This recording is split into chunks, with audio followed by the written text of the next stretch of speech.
we are at the HECC conference for the League of Legends match versus with Ben Davis High School versus Lawrenceburg High School. Lawrenceburg High School. I'm Trevor with Ben Davis High School, and this is... I'm Colin. I'm with Lawrenceburg High School, aka The Metrics. Now, for those of you that like to tune into the LHS streams, you'll notice that the casting here is going to be a bit different today.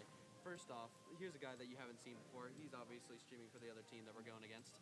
I'm also the unknown. I don't know much about League of Legends. I'm hoping you're going to be able to teach me some stuff as we see what's going on I'll here. sort of try and be like the play-by-play here, or not the play-by-play here. Yeah. He'll sort of be the color that I'm also going to help him color with a little bit. Yeah, hopefully. so like what we see here, that was the two teams. They're champions. We've already gone through the ban process, so we're not going to see that. But we are going to see a large team comp of I'm not sure about your guys' side, but I know that Lawrenceburg, a lot of these picks are sort of fan favorites. I mean, I know for certain that our bot laner, Kaylin, is probably their best character and highest win rate mastery with.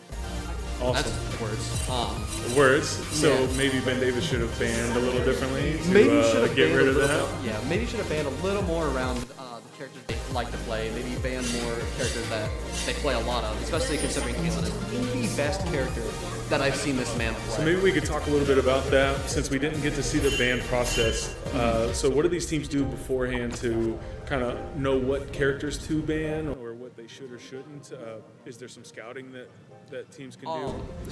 So from what I understand, the coach for the Lawrenceburg High School team likes to just get a big overview of what you guys like to play. So what I mean is, like, how do they go about doing that? Is there in League of Legends itself, you can see look up their profile and see what they play? You can do that. That's a little bit of a harder process, but there are like sort of third-party apps that you can use on websites. Like one that I believe he likes to use is op.gg, which is sort of like a whole overview. It gives you champion win rate mastery. It gives you builds that you can do for your champions.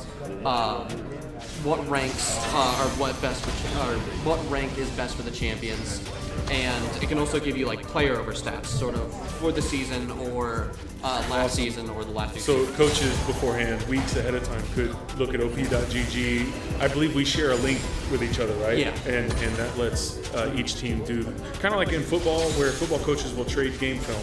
Yeah. Right. Exactly. We'll like trade that, we'll trade op.ggs with each other so we can scout. That's so we can interesting. see sort of like level, experience in the game, and what they're going to be playing or Right. something. So in the game here, we have a blue team, we have a red team. Do we know who's who? Red team is going to be Lawrenceburg. We're going to see the first blood by the Kaylin on Lawrenceburg's side. Sort of having to poke out that Ezreal towards his tower. Ezreal can do nothing in the early game, especially considering he's a very late, not a very late game, sort of a mid to late game champion. There's a 2-on-1 here in the mid lane.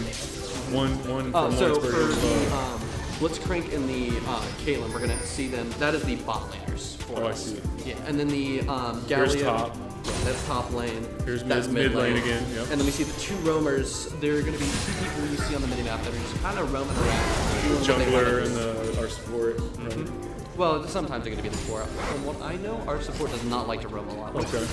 All to be considered not a bad idea, especially considering like if your team's winning, you don't really need a support to roam a lot. Although Blitzcrank is a really good.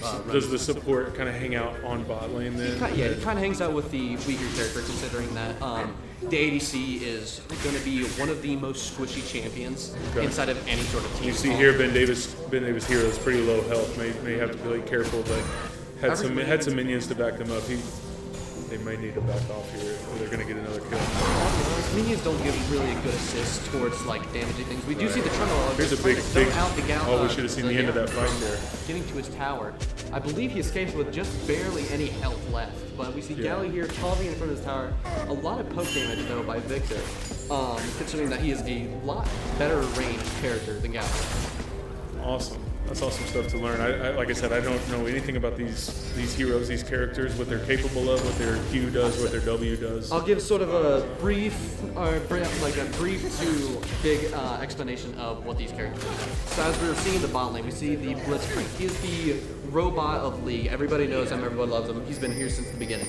Okay. His whole thing. The OG character. Yeah, he's sort of a really good pooling character. So he can use his Q. He can launch right arm, and that hooks enemies, and that grabs them and pulls it towards them. Oh, that's huge. Yeah, And any then kind of CC or movement like that is huge in this game, He right? has a lot of CC, especially considering in the early game. It's like if you just hook that enemy bot laner, they're going to be dead in a couple of seconds, especially if you have a lot of damage here. We see another 1v1 by the Trundle and top.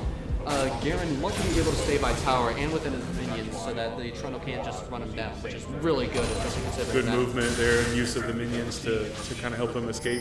Yeah, the minions. So,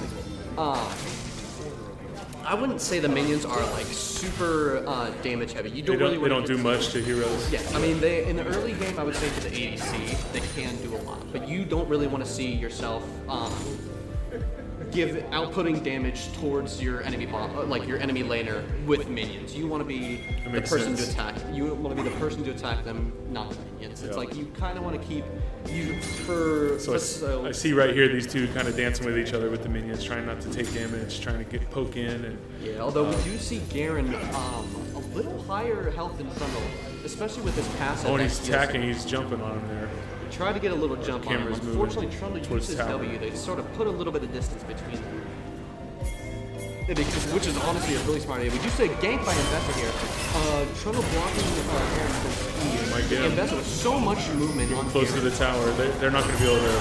Might try and Yeah. tower dive him. Unfortunately, Trundle taking 2 shots, just barely not dying. Garen might be thinking of trying to go in, especially to kill that Trundle, but with Investor there, it's not. Like, Health is very low. They might have to go back and recover, I guess. oh, it's 100% So past the back. something Although- about that again, I kind of know a little bit. So you go back and you can recover health, but also you're gaining resources by killing these minions, right? You're getting gold that you can spend on you gain certain items. tons of gold. So there are multiple ways to bring gold in this game. I mean, there are. You can kill wards, which are sort of the vision placements that people can do. They usually because- place those in the grass. Yeah, you can place those in the grass, especially with control wards. So control wards are there permanently until someone destroys them, or until you place a second control ward. Or if you buy an item that not a lot of people use or not a lot of people know about, you can place multiple control wards.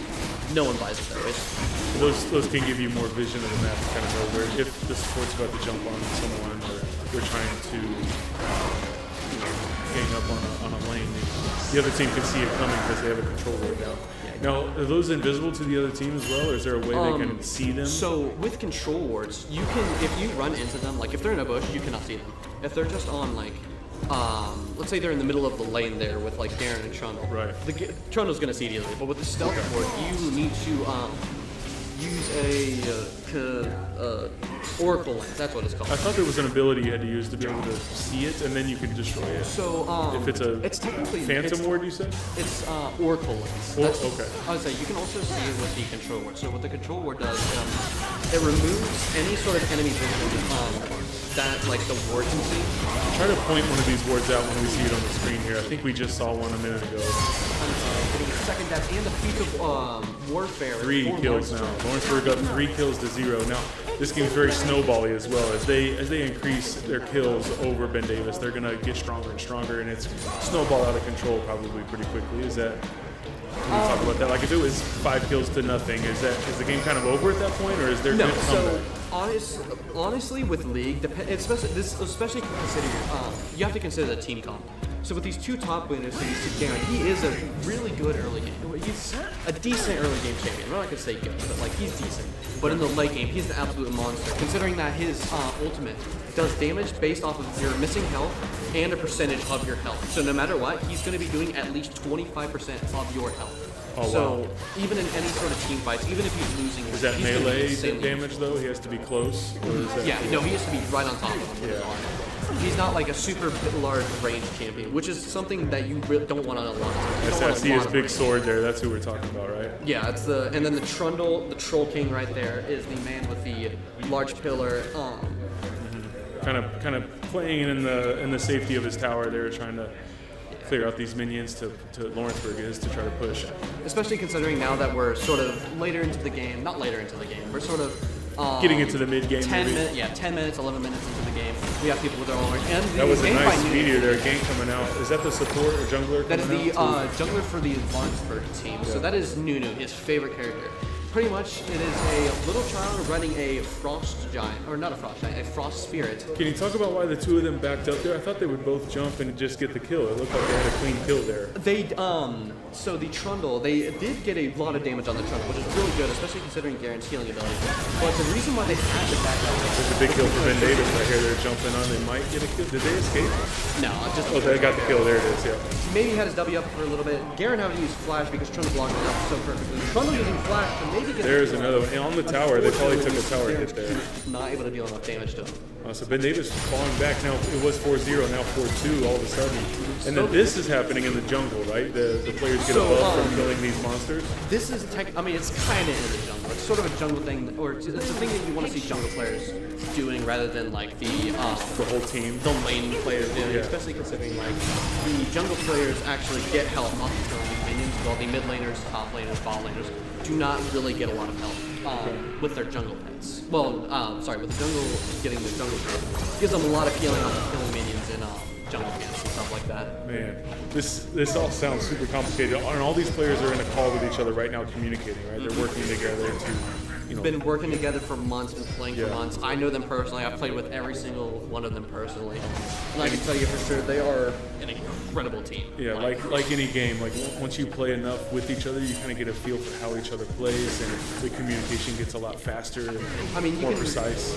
It's not like a sort of There's a big pull there from Lawrenceburg, about to get another kill there. That's a really fast kill by the bot lane. I saw that hook came out and they pulled the Ben Davis player in, right? And then so another thing I wanted to get about Blitzcrank is that he has a second CC chain that he can do, which is part of his like main ability. Is his E, it can knock people up in the air, which causes them to not be able to use any sort of abilities or anything. It is one of the best sort of powerful CC ability. Yeah, I believe. Is that a ward down there on the bottom we just saw? I believe that is one of the Ben Davis ward. It's either a ward or control. But that just gives them vision outside of the lane. It gives them permanent vision until it is destroyed. Yeah. And again, until it's destroyed or until the second one is placed. Very cool. So 6-2. As the Ben Davis coach, I tell you, we are a very young team, very new. We have two returners, me above all, and Joey. I've heard a lot about Joey. Yeah, they are platinum juggler. They are very great. Yeah, good juggler, good support. Bottom or top laner, right? Where's Joey? I'm not sure. I believe he's in jungle. Although he has a very me above all. Then where's me above all? I think so, but at any rate, the other three players we have are learning the game for the first time in the last month. So they're basically infants in their League of Legends career. But it seems like they picked up the game very well and are doing well. I mean, especially when you're considering, like, when you play with a team, you're going to be learning so much. You have so many people that just know so much information. Especially with Joey, he has almost escaped there. Barely. They had almost the whole team on him and still almost got to tower to safety, but... I know, that's something that's strong about Gallia, is that in the later game, you're going to see him taking every bit of damage just hell. I mean, he's such a strong champion that you really want on any sort of... Not Gallia as a whole, but you really want a tank in your team. Does the tank usually play top lane, or the tank could be... Tank can actually... Anywhere? Usually tank, you really want to be in the top lane or the support for the bot laners.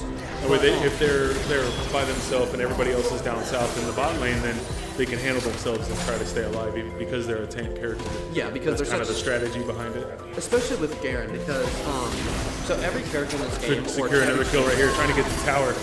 2 shots taken by Lawrenceburg, but... Another kill secured. So it's, what is it, 9-2? I believe so. I'm blind as a bat back here, so yeah, you're gonna be my eyes. Our monitor is quite far away. If you can tell us, you can see we're squinting, but we can see 9-2. Oh yeah, sure. They have fire back. Maybe we can get something set up closer, but it's working well. I'd say we're able to see at least are you tracking the towers right now? Do you know how many towers are down for which side? Towers, I believe it's 0-0 towers for both. Yeah, so we're going to see Lawrenceburg trying to go for the first tower because that might be claimed for the feats of warfare, although I believe that... Lawrenceburg has 2 dragons.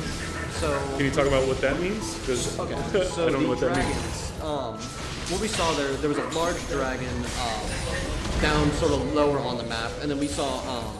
that was where the team was fighting in the jungle, right? They were working together to kill. That was a dragon. And then we did see the Gallia, the mid laner, and the your guys' jungle taking the Void, which is sort of on the upper timeline. those are called objectives. So objectives are sort of the when you have an equal team comp, so when you have like items and stuff like that, which I'll try and get to later. That was a tower going down for Ben Davis, right? Did we Yes, just I see believe that? so. That is first So tower. the first tower got taken down. So the gist of this game, if I explain like what I know about it, you can correct me. In each lane there are towers, 2 towers in each lane that defend the pushing minions and heroes from the other side. Correct. And so your goal is to destroy those 2 towers to get into the main base, either in the bottom left corner, you can see in the mini map at the bottom right, the bottom left corner for Ben Davis, or the top right corner for Lawrenceburg.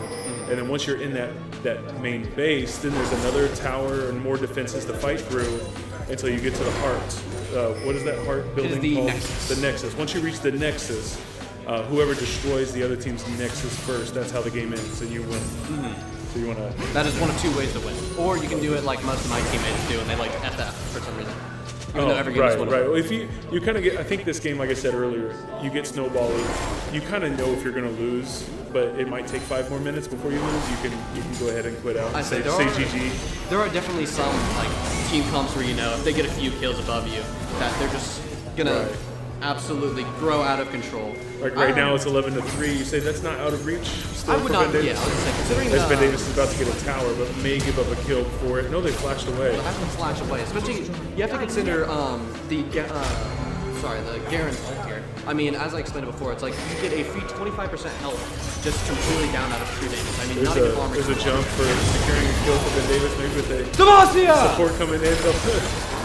Oh, he saved. No kill there. That was big. That was a big play. I don't know what all just happened, but I know it was big. So we saw Garen trying to flash away from the Ambessa. I mean, she was insanely close to killing the Another Garen kill. But we saw him going onto the Trundle with the Nunu knockup into Garen's Demacia. Sorry about that screaming Demacia. I just absolutely love The it. excitement is there. It's awesome. That we just saw for a brief second the Lawrenceburg team fighting another dragon in the jungle, I think. Is that what we I saw? believe that is the Rift Herald. So the Rift Herald is, if you've seen it before, you saw the large Nunu rolling snowball. Correct? Yep, I saw that. Yeah, the Rift Herald is sort of like exactly like Nunu Snowball. I like to call it the Driftmobile because what you want to do with these Rift Heralds is they do an insane amount of damage to those towers. It's like Ben Davis is about to lose another tower here. That's at the mid lane tower, number 1. Right? This is second tower. the Ambessa mid lane. going onto the Caitlyn. Flashes game. Galio eating in, unfortunately dying into the hands of Caitlyn, aka the time. Oh, that Ben Davis player just got a ton of health for getting that kill. So they're healing by dealing damage. They have some sort of lifesteal mechanic. Actually, Ambessa has a lot of shielding. That's not health, it's shield. Oh, I see. So Ambessa is one of those really good bruiser characters. The bruiser is sort of like you have a lot of health and you have a lot of armor and stuff like that, and you deal just as much damage to them as well. So you fight here in the top lane against the tunnel of the Garen to try and get away from the tunnel. I really want to see another fight between them. See sort of what the 1v1 potential between them looks like. Ezreal barely missing Blitzcrank though. Was that an ultimate there, or was a creature that was fighting the tower right there? That was spawned by one of those heroes?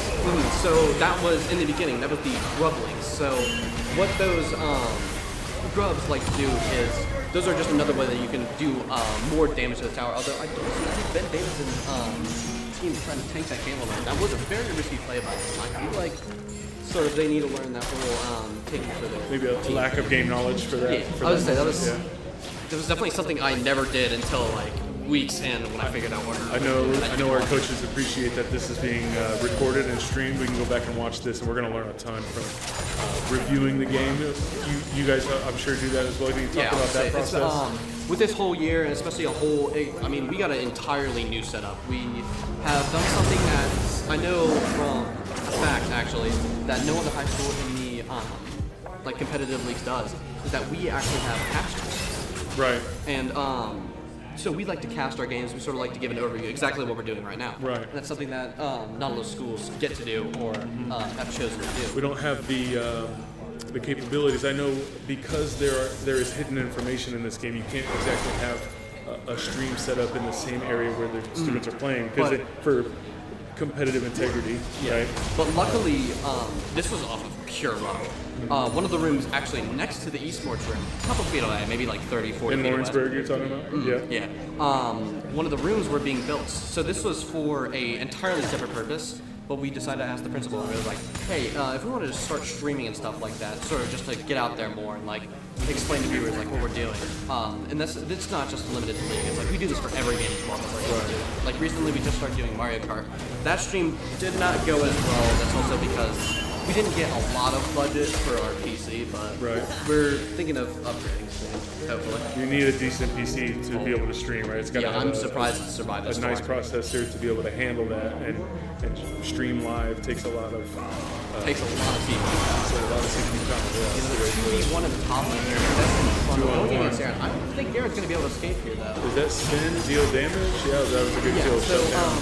Garen's Evo, that's his E, that's his main ability that people like to see, besides Demacia. But it is pretty much an AoE just attack damage towards people. We see Galen here just kind of running at the Ezreal, able to get the ult off. Not killing him though, just keeping him very low though. Quick trying to flash onto Nami there. Not sure why he flashed. Talking about that later. We do see Victor and Galio. One people well, the Victor is getting a lot of upper hand on that Galio. Gonna try and tower dive him. Might be able to get away with 1 health and gets away with 1 health. Very lucky. Victor trying to push up the bot lane, as you said before. Trying to push up the bot lane into those secondary towers. Just trying to get into their base, trying to get some. Does Ben Davis have any towers down, or where are we they at might on have. towers? They do have 1 in the top lane. Ben Davis has 1 tower in the top lane, which is really good considering that the top lane and the bot lane towers are worth so much more than the mid lane towers. Really? Can you explain that a little bit? What's the strategy there that makes those more valuable? I'm actually not sure what what the idea behind like the I guess top or like mid or bot lane towers being like different goals and stuff like, or I guess the mid. And the I guess maybe it's because the top and bot lane then can push forward and they're closer together, and you have less space for your roamers to get one way or the other. Maybe. It's sort of like it's more of a risk. So getting that tower, especially considering that the entire team can dive you from behind. Because if top lane is at the top corner and bot lane's at the bottom corner, that's basically the furthest you can be from each other. And we did see Ben maybe Davis Coach Mills can tell us why the top towers would be more important than the bottom towers, but it kind of makes sense for positioning and for grouping up whenever the players communicate to come together to try to jump on a group in either the bottom lane or the top lane. If your jungler's up near the top lane and the bot lane has a situation where they need the support, because it takes some time to get down there. Unless you have TP, which TP is Thunderstones. Oh goodness! So you keep saying words. This game is very complicated. There is Right? These kids are learning so much. They're problem solving so many things at the same time right now, and talking to their teammates and making decisions every second, every mini decisions in 1 second. Right? Yeah, this is a game about. I'll say this. It can be about split-second decisions of like, this can make up an entire game. I mean, I've had situations where 1 death has made up an entire game, even if my entire team is winning. Like, I've had a game where and then all of a sudden they get 1 good engagement, and then the momentum switches. Yep. And even if you're down, 21-7, all of a sudden Ben Davis comes back and even the game out. I'd say it is definitely possible for Ben Davison to come back here, but with how Lawrenceburg is going right now, especially with Garen thinking about taking that tier 2 tower, never mind, he just cleared out mid. That's his own tower.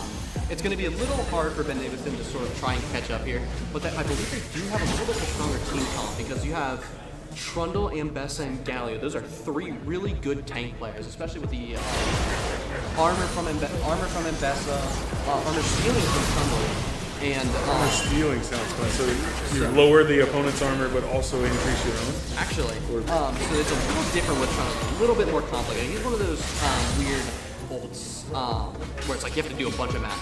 It's the higher the person's armor is, the lower it goes. I mean, I've seen Trundle get players to negative armor. I've seen like negative 20. So does that actually continue to increase your damage the further negative it goes? Is there still I believe it gives true damage? Yeah, it turns it into true damage and gives them a little bit more lifesteal. 10%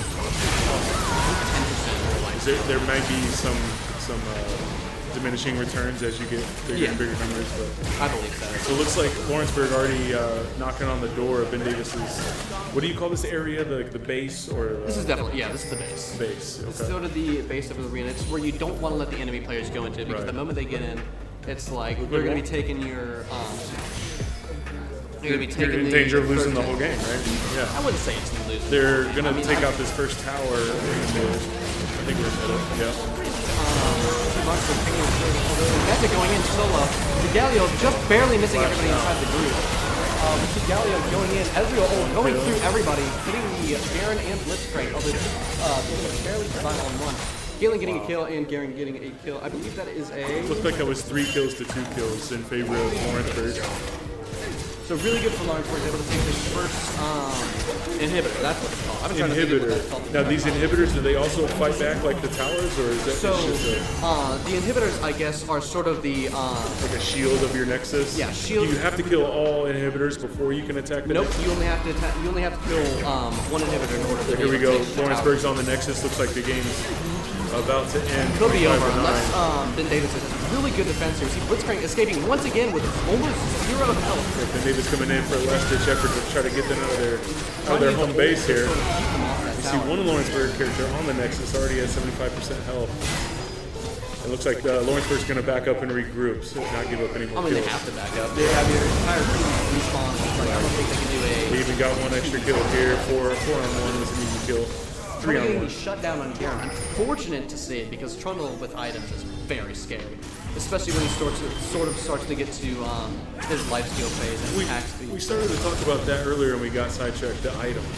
When you go back, I don't know if we've seen a character do this, but there's a menu that pops up in your base and you can spend the resources that you've gathered. Right? On this screen, we aren't unable to see that. We unfortunately had to end early. I forgot what the reason was. The other coach told me why, but. Awesome. Yeah, we sort of had to end it early. So we got started a little late because of the League of Legends update that was pushed out. I believe we may still have the game streaming. We may not be speaking, however. It'll just be the game showing on the stream. We'll keep going. Okay, very well.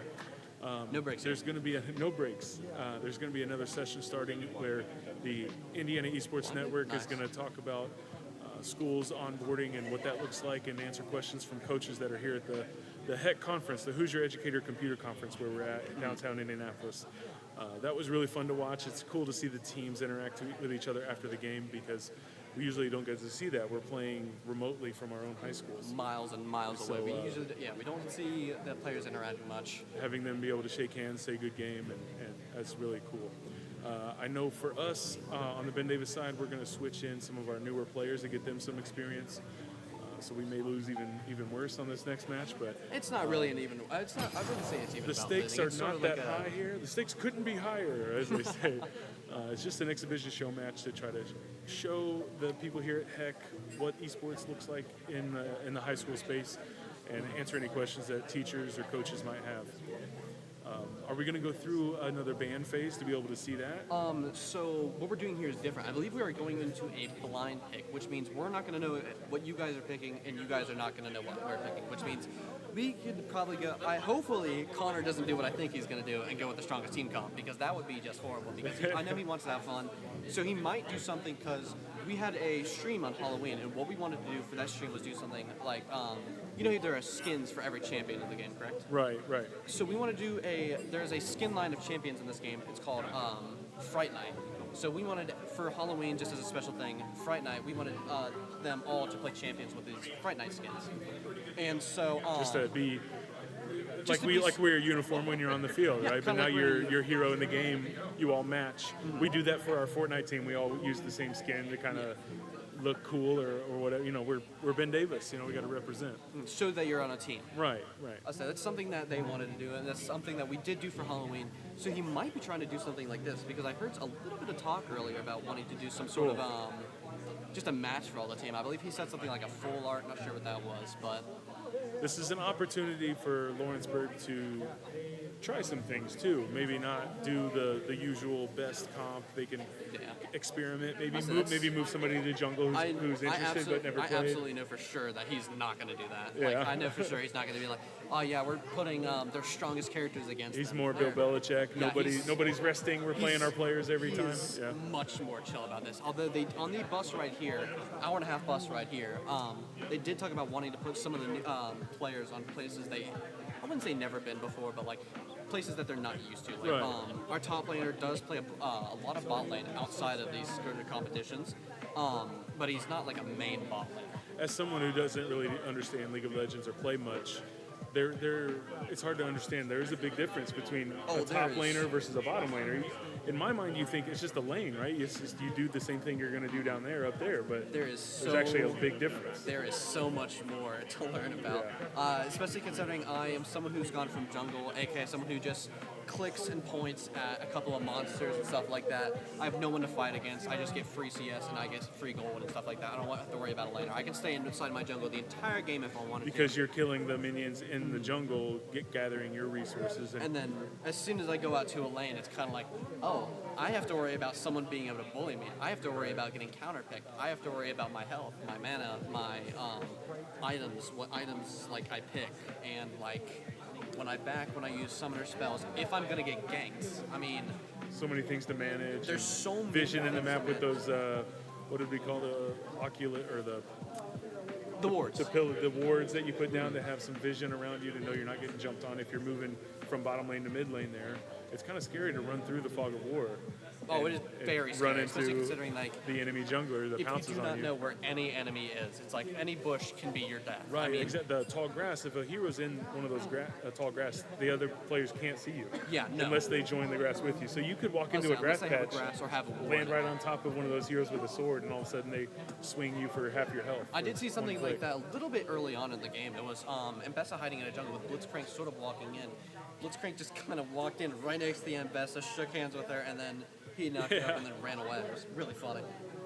So much has to be in their heads at all times. It's you're saying a lot of words, you know, Yeah, and all these players understand what you're saying, and they know what to do and where to go and how to communicate to their team to try to win the match. You know? I say with me talking here, even like visualizing it, it's like talking isn't even like half of probably what they're thinking in their head right now. I mean, they have to think of who they're laning against. They have to think of what runes they have, which is another thing that we can discuss with this second game here. What items they have, and then the bot lane. It's like you even have to worry about more because they can have a really good support. They can have a engage support, which is someone that always wants to be on top of you. They can have a healing support, which is someone certain type, and then if my support has chosen this type of hero, it affects what type of hero I want to pick as a jungler or as a mid laner or whatever, right? How many choices do they have to make? How many heroes can you choose between? Currently, I believe in League, there are 176 different champions that you can. 176 champions. 176, which all with their own abilities, their own play styles, their own builds, own play styles. That's not even consider like you don't have to build just one. Like you don't have to build just like these certain set of items. I mean, you can build anything on any character. And you're talking about items. When you go back to base in the middle of the game, when you have so much gold, you can then buy items that make you more powerful as the game goes on. And we saw in the beginning it was a little slow going. The heroes were just kind of doing auto attacks. But then as the game went on, there was a lot more abilities, a lot more flashing things happening. And that's because they have these items that they bought, right? So with the early game, you saw those characters, you saw the little blue mana bar that was like right below their health. Yeah. That is mana in this game. So you do not want to run out of that when you're inside of a lane because such as someone in the mid lane with the Galio and the Victor. Victor is very heavily dependent on his mana and mana usage. So if he sort of runs out of that mana, he runs out of his being above his enemy laner. If Galio has mana, then that just means he's able to freely poke the Victor. And as a hero, if I run myself out of mana, I know my health bar is able to be seen by my enemy team, but can they also see my mana bar? Yeah, they know if I'm out of mana. They know can if communicate to their team, say, Gallia is out of mana, let's jump, or whatever the hero name is you just said. They're out of mana, jump, mid lane's out of mana, and then that's another communication piece with the team too. I said that's another thing to like flash over and try to another thing jump that you have to consider as well is like how much mana you're using. Udyr pick first, my main. Sorry about that. I love Udyr. Unir. Is that the top hero here for That is Lawrenceburg? I'm going to assume that is the jungler. So Udyr, my favorite character in this game, my best played character, is, I would say, one of the best champions in League. Definitely not personal. Definitely not personal. Nah, no, no personal opinion there. No right? personal opinion. Yeah, it's everybody agrees. We're gonna have to check Reddit in an hour to see how many people agreed with you. Everyone would disagree with that. He's just one of those characters that are so powerful at every point in the game, and that's something that you like. That's something you want to have, sort of. It's like you want a character that is bad in the early game, but is like amazing in the late game. You want someone who is 50.9% win rate right now. You don't necessarily want someone who's bad in the early because game, I haven't been playing him but you're recently. saying it's a trade-off. Most heroes are better at one section of the game than others, and you'd rather have a hero with a more powerful late game and maybe not so powerful early game. That's what you're saying? Yeah. Usually with that, you want to see the jungler have more of the better at the early game rather than the late game. Like So jungler wants to move quickly at the beginning to try to kill all these minions, and then jungle give their team some extra buffs or whatever happens there. honestly, you explained it perfectly. Awesome. Like, Very good. you sort of want to give your team. I'm an expert. I'm ready to sit down and play. Who wants to give me their spot? Actually, speaking of which, how much have you played? I have played with our coach, Matt Mills. Has been amazing to bringing this team. Last year at this time, we were a brand new team as well, and brought them all to actually win state. It was incredible against a team. I forget who we played against. Oh yeah, it was you guys. It was Lawrenceburg. Just have to brag about that. Yeah, we got. But I played with him some. He's tried to teach me, but only a dozen games at most is all I've played. So a couple of hours. Not enough to really understand much about the game. Someone who's been playing for about probably a total of a month. I have probably a total of a month of gameplay. Been playing You're since saying my last year of college. What's 30 times 24? 720 hours? 7,000? Wait, how many hours? How many hours would you have in League of Legends?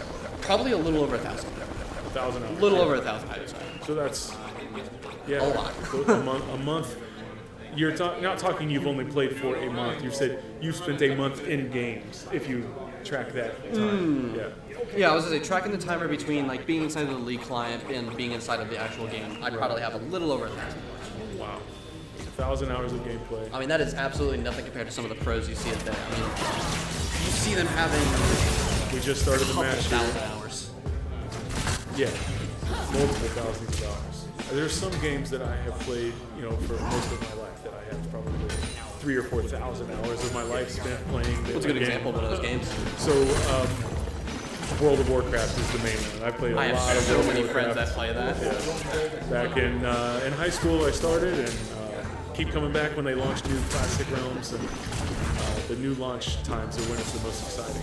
Honestly, for how long ago it's really, I'm surprised they still get decently big updates for that game. Oh man, Ben Davis super low. They flashed away though. Unfortunately, not No, able to- they got a kill. So first blood's already happened. Lawrenceburg has a kill, 1-0. And that's kind of a big deal. It's a really early game to already give up a kill, right? I mean, a kill doesn't. Maybe a second one here. I say that's another thing to consider is it doesn't give you as much gold as some people would think unless you get a shutdown. I mean, it's worth 300 gold, although it doesn't give you a lot of gold. It keeps your enemies out of the lane, which means that you're free to get minions, you're free to kill minions, you're free to get CS, you're free to get gold and stuff like that. So it's almost an indirect benefit because when they're dead, they spend time to respawn. They're not affecting you in the lane. You can gain respawn, indirect back to the resources. lane, Yeah. and then also in bot lane, it's you're leaving your support alone there, and it's that gives them just another advantage to try and get another kill. Yeah, another kill there in the mid lane. So mid lane is open. They might even already be ready to take the first tower in mid lane, it looked like. Nah, it's Morgana and Action. It's not sort of Big fight in bottom lane here, 2v2. yeah, from our bot lane, it's Ben Davis has the minion advantage right now, but here comes the minions for Lawrenceburg. although a lot of Ben Davison's minions are grouped up, we're gonna have to have Lawrenceburg try and clear those, but they might get a little bit Just dove in. Lawrenceburg being aggressive here. Ate some health for it, but They have Lawrenceburg has a very aggressive bot lane here. We see Udyr trying to go for the gank, although backing off last second because the Ben Davidson's just bot laners were just not pushed up too far enough. That would have been an unfortunate death by Udyr if he were to go in there. We do see Udyr there staying inside of the river, seeing if the Lawrenceburg bot lane is pushed up, although finishing his back, leaving them for a see another big fight here against Cho'Gath versus Orn. We see Orn knocking, Cho'Gath knocking Orn up. Just switching between lanes, to and fro. The enemy bot lane is barely able to escape. Might be able to get the kill here though. Rakan flash into the auto attack there. And that's the bot lane for another, not another double kill, a double kill. 4-0 now. What was I think we got up to 9 or 11-1 last game, so. I believe so. Like I said, we did sub in some of our new players to give them some experience here, so it might be a little more snowbally than last time, but the experience they're having is really awesome. Is the Udyr player there? Do you know if he's new or not? I'm not sure who hero is who right now. Do you know which machine they're sitting at? I don't know who's I believe it is so from left to right is going to be the top, jungle, mid, bot. So very good. So top lane is Corday, a student that moved in from Michigan City a good couple years ago. Just started learning League of Legends less than a month ago. So loaded the game up for the first time in October. He's doing really good. That's awesome. Our top player for being Then only playing for in the second seat there is Joey, Jexy in the game. He is our carry of the team. He's our top, one of our two top players. Nathan Miyamoto is also great. He subbed out to let one of our new players sit in. So all 5 of our team right here are basically brand new to League of Legends. So how many people total would you say you have on your team? We are at 10, I believe, 9 or 10. Students come and go, yeah. But like I said, a month ago we had 5, and we just kind of recruited and get the word out that we were looking for more players. We recruited Corday and Pyro from our Smash team. So they're our Smash team players. They're very good at Smash. And they saw us practicing one day and were kind of interested, and so we got them over, and they were hooked right away. The first game they loaded up, they were hooked. And they've been practicing night and day to be good prepared for today. Unfortunately, in our school, we haven't had really anything like that. I mean, we have, for our games, we've had this game, League of Legends, we've had Rocket League, which is a game about playing soccer. Rocket powered cars playing soccer. It's really cool to watch. I even played it one night with a friend who's actually here tonight. He taught me how to play. He's a really good Rocket League player. And I had a blast. That's the game you can load up and just try for the first time and have really a lot of fun with it. That game's really fun. We have Super Smash Bros, which I believe our mid laner plays Smash Bros, and then our bot laner is unfortunately retired from playing Smash Bros. But hopefully we can see him cast a little bit more, especially with right here, this bot laner, one of these. Did you say your player that's playing bot lane, or did I not hear you right? Yeah, our bot laner, or not yesterday, last year was playing Smash Bros, and now I don't know why he quit. I think he has just a lot on his shoulders, so that makes sense.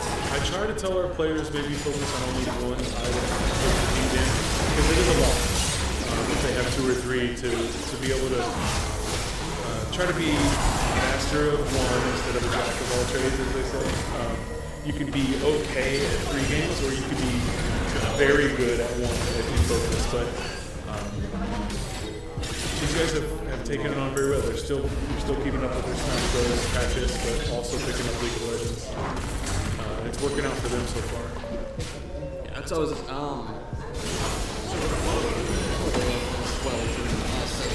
Yeah. I'm pretty sure we've lost every game of Super Smash Bros. Really? So far. I'm pretty sure, yeah.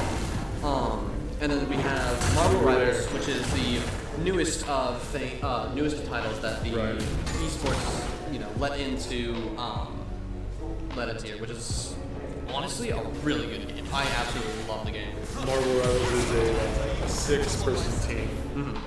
It's 6v6. So it's 6v6. You have 12 combatants on the battlefield, which is turning into a lot to manage. You need to have someone be a shot caller for the team, right? Is that something that happens in League of Legends? Is a certain role the leader of the team that kind of makes calls and tells people what to do or where to go?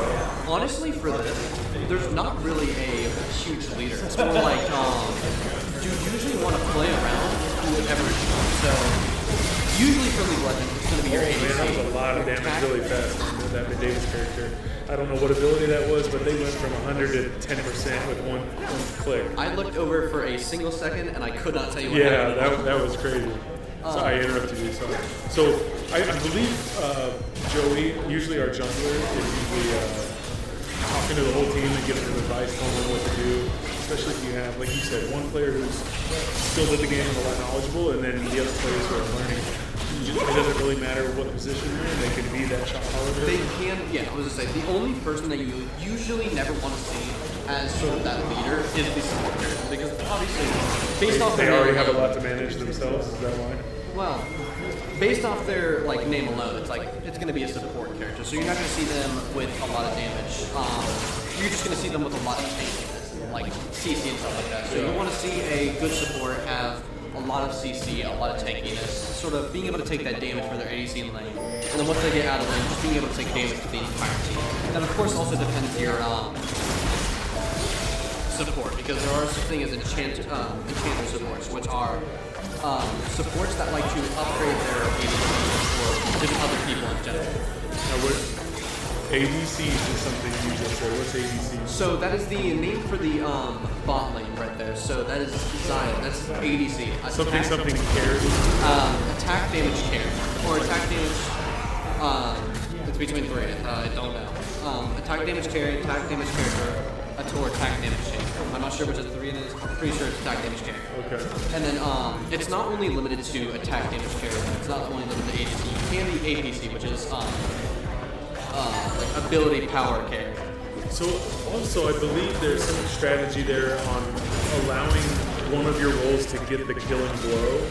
So like the support or someone helps damage the hero enough, but then backs off to let which character do you want to get that kill? You want to give your ADC the space. The ADC is the one that wants to kill. Yeah, the one that's roaming the support, right? The jungler. Jungle, okay. And because that makes them more powerful quicker, and then they can get more done in the jungle to then help the whole team. I'd say usually if you're ever in a team fight, you always want your ADC there because they're gonna be the one. They're usually the ones like giving out the most damage. And if it's anybody else, it's gonna be like I wouldn't say another attack damage carry. I mean, there are definitely characters that deal a lot of damage, but they're more burst champions. Attack damage carry champions are sort of the champions that you're gonna see be constantly doing damage rather than just one spurt of damage and then they're gone and then come back in once there's abilities. Interesting. I've just being around my team and listening to my coaches talk, I've picked up some things, so I kind of know, like, I know they said somebody wants to get the kill, we're going to let someone and get stronger faster so they can go do other things, but that's cool to be able to get some specifics on that. This looks like Ben Davis Tower about to fall. The minions are there now, so maybe not that. He did ring around the rosy. What was that? He did clear a lot of damage, or a lot of damage. Here's the jungle. They're at a dragon, right? So when Lawrenceburg kills this dragon, it gives some sort of buff to their team. It gives them a little buff. What exactly does it do? So there are multiple different types of dragons. I believe there are 4 or 5 types of dragons dependent because there is I'll say this, the one difference is the Elder Drag, which gives you sort of like a execution below a certain bit of health. And it gives you just so much more damage. It gives you so much more true damage, which is something you do not like to have people Your opponents to have. Yeah, you do not want your opponents to have that because that is it means that only a limited time they have that, or is it the rest of the game? I believe it is a 3-minute or 4-minute timer that you have each of those buffs. So it's the same thing for Baron. I believe we did see it last game. It's just one of those big monsters that replaced the Rift Herald and replaced the Void Growth. Again, more words. Those are words. I hope some people watching know what those words are, but I'm not quite sure. I remember there was a Baron I played a game, an MMO called New World for a long time.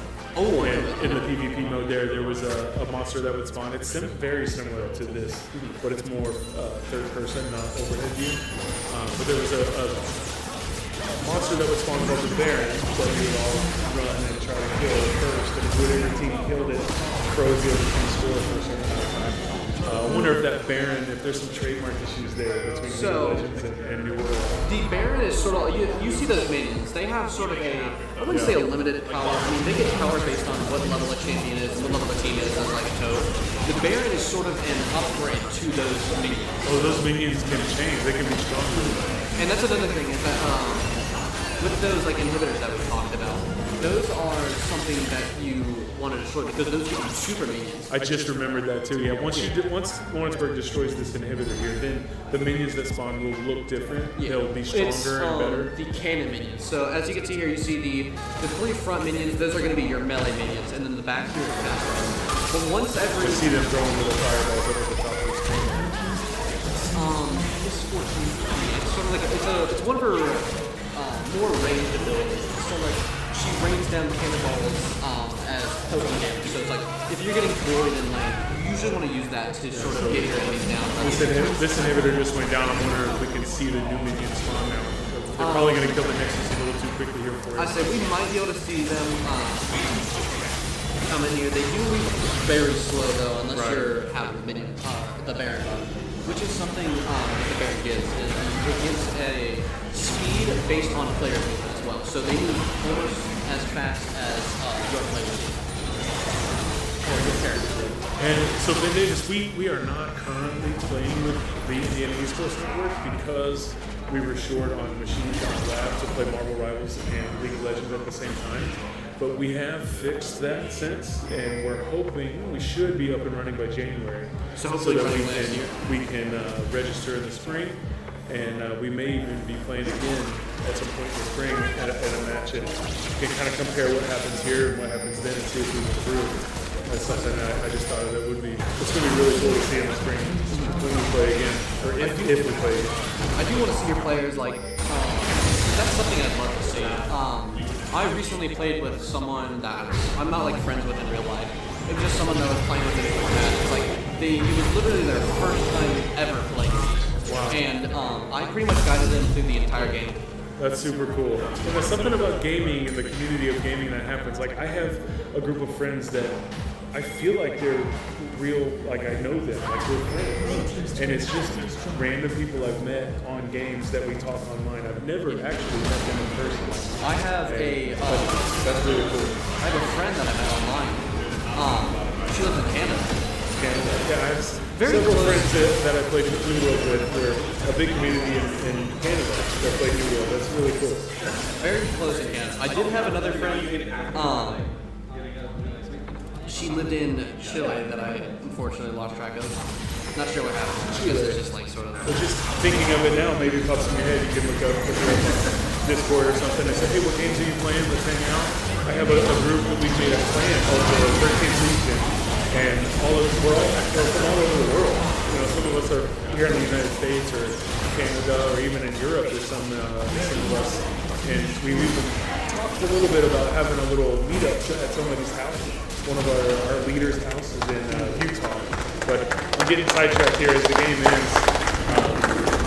Lawrenceburg taking the Nexus down. I got so sidetracked talking about that community of gaming that I didn't see the minions spawn. I mean, it's just something you sort of get, like, because it's so weird just to imagine, like, you are playing with someone in real time that is across the world from you. Though, Right. like, you could possibly, like, never meet them.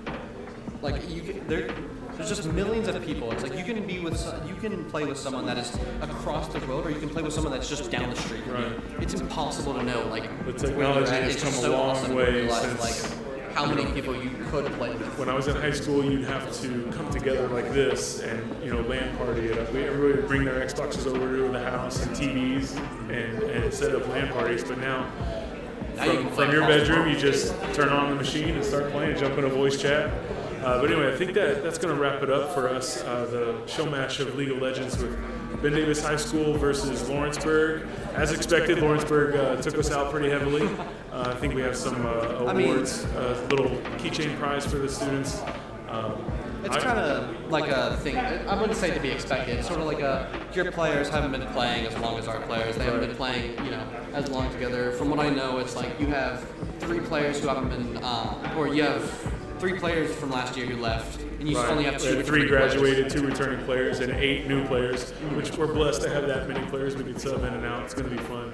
And it's I'm excited to look at how we handle the matchup in the spring if we get matched up. And again, I'm Trevor Smith of Ben Davis High School, and you were Colin Burris for Lawrenceburg High School, 8A The Metrics. There it is. Thank you guys for watching. We're going to head out.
creep. Oh.